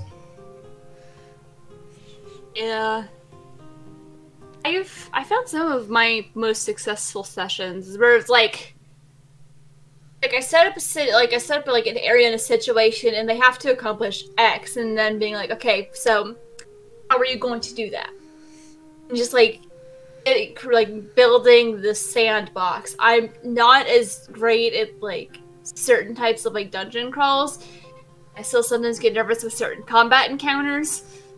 I don't know why. It's probably just in my head, but I'm trying to get better about that. But something I've been doing is like, I know there's a thing coming up where like they're going to like try and find a person. So how I'm trying to approach that is like, what's an interesting way, like an interesting sandbox to put them in to set up that, like to help them like set up them being able to find out who this person is. And then how do I get them to not immediately kill them? Because that would be not good. Yes. All right, we have one last question that I want to try to quickly squeeze in an answer to before we have to start winding down. So, it's Jazzy time. Would like to know. I have a question that may pertain to both the DM and players. A lot of time, first sessions, and this was sort of hit on a little bit ago in kind of a weird way. A lot of times, first sessions of a campaign can be awkward as players and characters are trying to find ways to mesh together. Any advice on how both the players and the DM can maybe smooth over the awkwardness a little? Ooh, that's a good question. It is a good question. And unfortunately, it's like, of course, that's the one that comes in like as we're getting near the end. So yeah, that's a toughie. I'd say that's the big importance, at least part of it to me, of a session 0. Yeah. Not just where they can individually make their characters with you if they want to have like some kind of secrets, but also so where they can kind of communicate and they'll already have an idea of what their other characters' personalities are going to be like. So they can already start thinking of ways that they want to mesh. Like, oh, maybe they weren't planning on having their characters know each other before this, but now they're siblings. I've actually done that one before. They're Siamese twins. I played a one-shot Oh, there. where somebody and I were doing characters that, like, in our heads had never met before. And then we got to chatting during kind of like a pre-stream session. And we were like, hey, guess what? They're long-lost siblings now. Yeah, I was in a plot hooks one shot where like I'm like, I have this character, she's like half Eladrin and half something else, and someone's like, hey, my character's Eladrin. I'm like, hey, do you want to be cousins? We were cousins. We looked absolutely nothing alike. But yeah, we just decided we were cousins, and it was great. Now Scarlett's always gonna have a cousin, but yeah. Yeah, session 0 is really helpful, and something I've been playing with an idea for. I do have a campaign idea one wrote at some point where it's like the party's gonna have worked together a lot in the past. So something I'm playing with the idea of doing is like after session 0, have like a couple of sessions where it's just random one-off adventures. So they can like establish that sort of like rapport and like settle into what that dynamic will look like before we record the actual like first canon session. I think for me, I have to agree. It's trying to find some sort of commonality between the characters in some way. The one way that I saw this work really well was in the first campaign I started playing long term a few years ago, which has since ended. The DM said that all of the characters all were within this one tiny little village. So we all basically had the knowledge that, well, we're all in this small village. There's not many people here. Obviously, there's going to be character connections between your characters. So, and then it was left up to us to create those links between the characters. I'm a hunter. I go and see the blacksmith. The blacksmith is, needs to get material from the tanner and that kind of a thing. And so the character relationships came together naturally in that way, and because they already had that knowledge of one another, it made easing into the adventure much easier. I'm going to take an approach from the player standpoint. Or not from the player standpoint, but for the players that come. Because a lot of times in this hobby, we get people that are not comfortable in social situations. And just getting the people, not even as their characters, but just the people to interact can be tough. So I'm a big fan of actually improv warm-ups. I'm sure two of you are familiar with those sorts of things. And just to get them to start interacting and even just having them ask each other, icebreaker kind of questions and find some commonality at a personal level so they feel more comfortable. And then not forcing the issue of role playing. If somebody's not comfortable at first, forcing them to do it just makes it worse. So I like to let them warm up to it. And usually you'll have at least one person in the group that's all about it and gets into it. And then, eventually more people will join in. Right. Well, Brianna's computer froze, so she's restarting her computer real quick. So that's where she disappeared off to, and that's why we're all gonna shift positions for a second. And it's so funny that happened too, because we had somebody join in our Discord today who legitimately had a question about that and was asking, we're getting ready to start streaming our first campaign. We're going to start in March, and we're trying to get some tech stuff figured out. And so I said, oh, we do all of our stuff through Discord and so on and so forth. And that was literally the first question they asked is, if somebody drops off the call, does it shift everybody's cameras around? Here you go. This is what it looks like. Yep, this is what happens. Sorry about- I'm the gamer mom now. Now that I see the stream over there. I know. We had a usurper for a minute. Oh.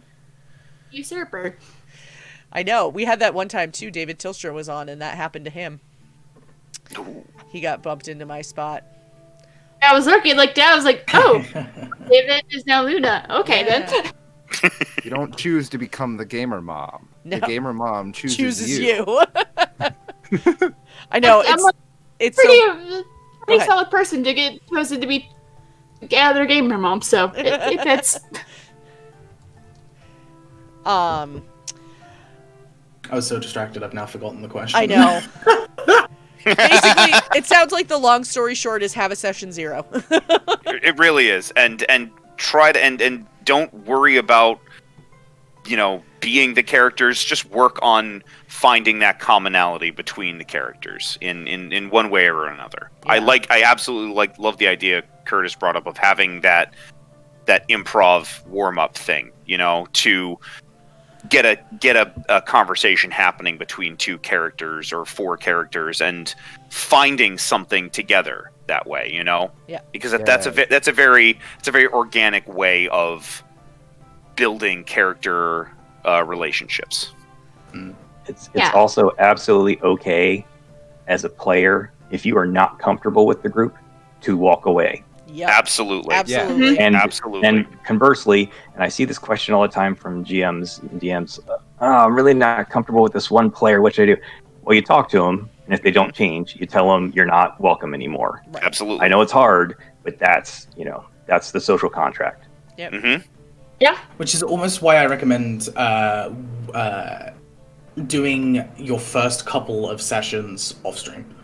Agreed. Because, if Yeah. you are streaming at least, because you want to get to know who you're playing with and make it gel well.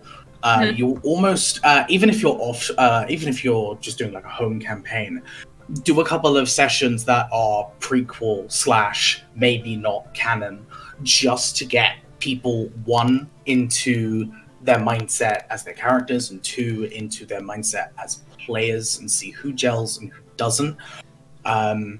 Another thing that I've done for Mind of the Martyr, we have a server that we set up that we can just hang out as people as well, which is actually helps. A lot of people kind of glance over that part. It's nice to also know them as people. We have a meme channel, we have a general channel, we check in it doesn't have to be like every single day. Yeah. It's just, every few days someone will post something, people will laugh, that's it. We also have a question rolls section of the server where people will go ahead and roll a D100 and get a random character question that they answer in character, which helps develop both the understanding for everyone else of where your character is coming from, but also how that person is thinking about that character. I think that helps kind of tie those threads together as well. Oh, I love that. I would And like it's to know a more about less- this. Because it's literally just roll a dice, get a question, answer a question. It helps people who aren't perhaps as socially adept, because it's not as taxing, it's not as straining. Yeah. It's literally just you're answering a question Yeah. and you can do it in your own time. Yeah. And then when everyone's answered, you roll another dice. So yeah, just little things like that is what I'd recommend. And yeah, don't have that pressure to be like, okay, we have to go on stream, we have to do this, we have to do that. It's like, slow down. Yeah. Fun first, safety first. Right. There you go. There you go. Breathe. Also, and I with my players in particular, because we already had good dynamics between us, because we were all best friends in college. So we know each other well, we trust each other, we have a lot of interest in common. But we started with podcasting because I do not have the equipment or knowledge to do a stream quite yet. And B, I'm I felt especially for first time, it would be easier and more comfortable for everyone. Because, yes, people will be listening to this, but, like, after it's been edited and cleaned up. So, like, if you want to, like, redo something or retcon something or whenever we get distracted, there's less pressure because they're not staring at you. Yeah. Yet.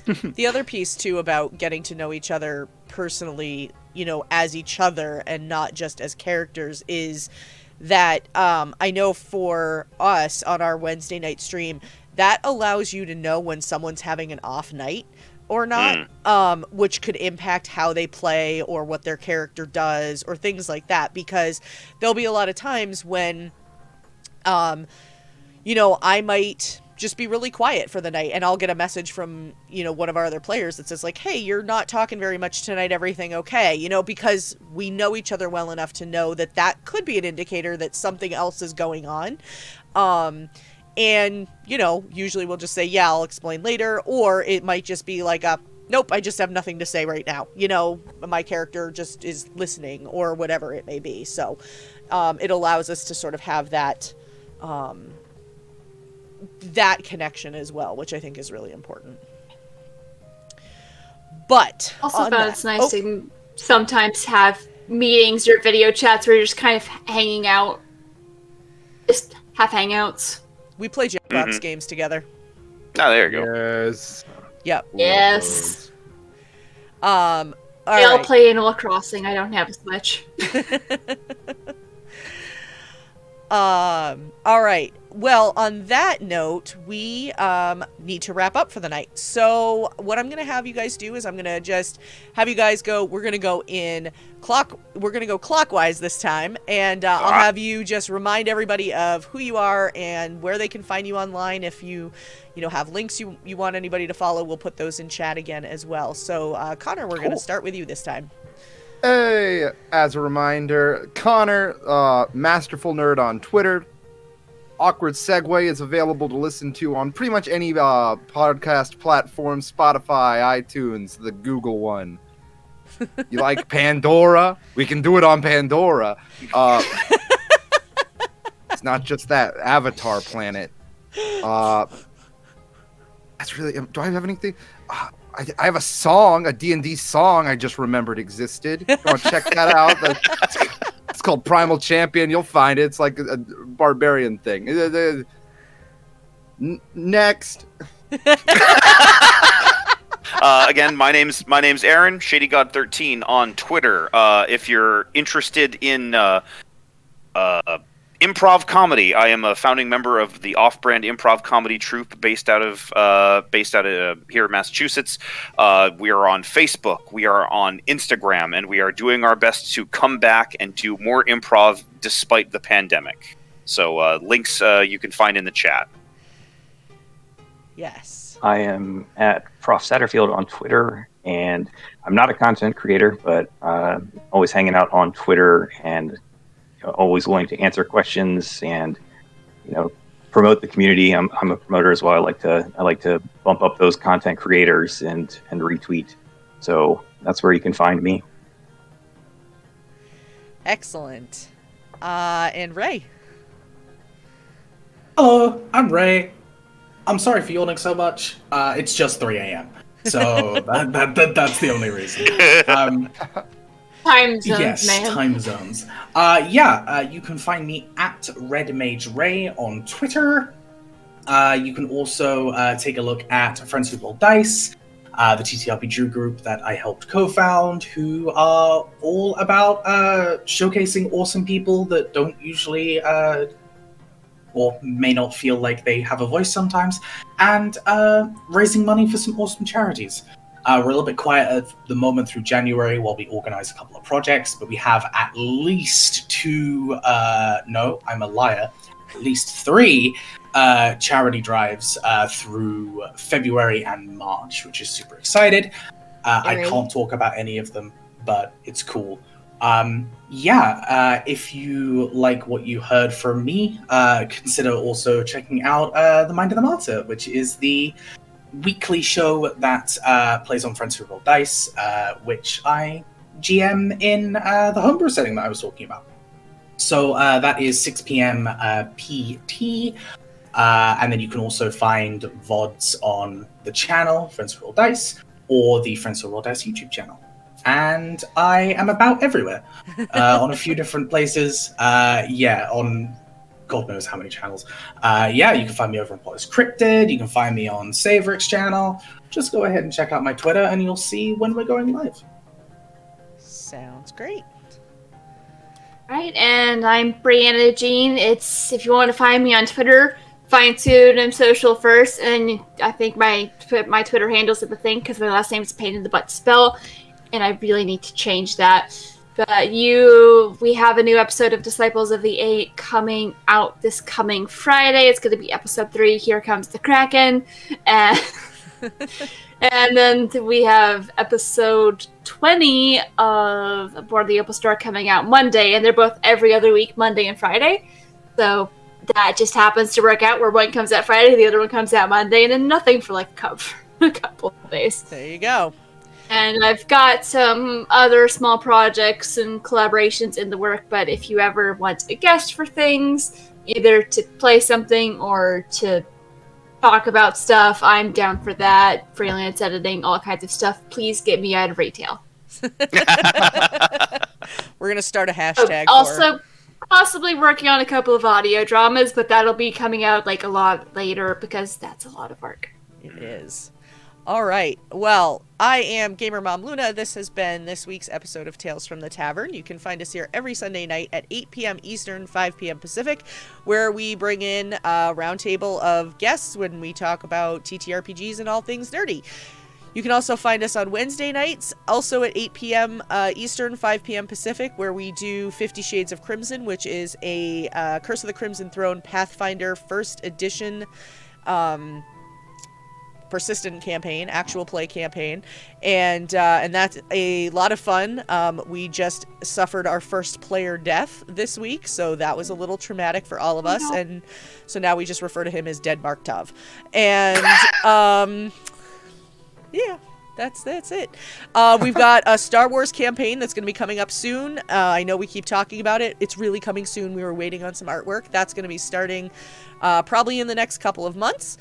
So keep an eye out for that. Keep an eye on our Twitter. And then we did, just so everybody knows, we had one question come in just as we were starting to wrap up. So I promised that we would answer it. We would get it posted on Twitter, and people could answer it there. So look for that on Twitter tomorrow morning at Shared EXP RPG on Twitter. And we are going to go raid INDG. So have a great night.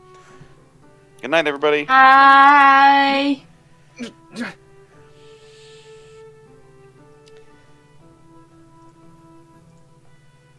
That was fun. That was fun. Thank you so much for having me. You are welcome. That was I love doing these. a blast. Thank you. Thank you so much. Yeah, thank you guys so much. That was a really good time, tech issues aside.